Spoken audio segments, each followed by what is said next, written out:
السلام عليكم ورحمة الله وبركاته. أصحابتك وحيران channelك وان إذن سلامي. فضلا هدي أتكون عصبتها هاي سبسكرايب صار مقالك هدي أتكهشينا لايك ده سيدو كلا شير قري أو لو داك أصحابت هذا مقال كان وحو كساب سنان دونا بينتا سيدو ودو أغنى هاي بني آدم كرق دومر با وحا لغا سمية هاي شيغي دا بينتا been inuu qofka sheego waxay noqonaysaa in uu qofka kula wadaago wax uu saniyadiisa ku heenin oo markaas uu ka run sheegaynin waxa laga yaabaa saaxiibka ama saaxiibta oo been ku sheegaysa inaadan garanin sababtana waxay tahay dad waxaan nahay mar walba xoog saar waxa u muuqdo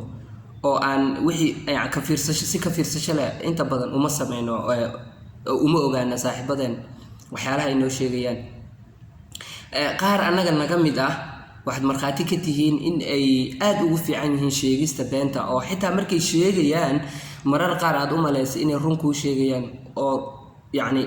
waxaad u maleysaa qofku inuu run uu kuu sheegayo siduu iskugu kalsoon yahay siduu hadallada iskugu xijinayo waxyaabahaas oo dhan waxay ku siinayaan kalsooni ah inuu qofkan uu run kuu sheegayo haddaba isbarbardhig aan ku sameynaa ragga iyo dumarka yaa been badan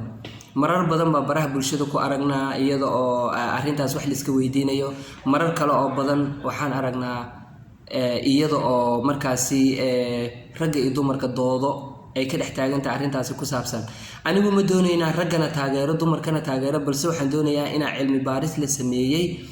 aan keliya idiin soo bandhigo kadibna idinka aad ka soo jawaabtaan oo nin walba bal sida uu arko uu uga soo falceliyo aanu soo qaadano si guud nin lagu magacaabo Richard Wiseman oo ah aqoonyahan ku takhasusay cilmi baarista waxa uu leeyahay qiyaastii 3 meelood hal meel oo kamid ah dadweynaha waxa ay maalin kasta sheegaan buu leeyahay been aad u weyn daraasad taas la mid ah oo la sameeyay ragga ayaa la sheegay inay u badan yihiin sheegida beenta marka loo barbardhigo dumarka kuwaas oo aan dareemin inay wax khalad ah galeen baa leeyahay marka ay beenta sheegayaan sidaasi oo ay tahay daraasadda waxay aaminsan tahay in ragga ay u badan yihiin inay sheegaan beenta cilmi baarista ayaa ogaatay in celcelis ahaan ragga ay maalintii sheegaan been yacni 3 been taas oo u dhiganta 1902 sanadkiiba halka dumarka ay u muuqdaan in ay ka yar yihiin marka loo barbardhigo ragga sababtoo ah iyaga sanadkii waxay sheegaan 728 goor ay been sheegaan taasoo celcelisaan u dhiganta 2 jibbaar maalintiiba boqolkiiba 10 ayaa la sheegay inay lamaanuhu ay been isku sheegaan waliba daraasadda waxay leedahay ragga ayaa u badan inay xaasaskooda ay beenta u sheegaan halka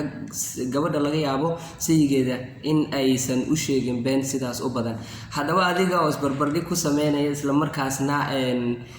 ka tusaale qaadanaya daraasadda yaad isleedahay ragga iyo dumarka beenta way u badan yihiin fadlan fikirkaaga hoos noogu reeb oo commentiga ku soo qor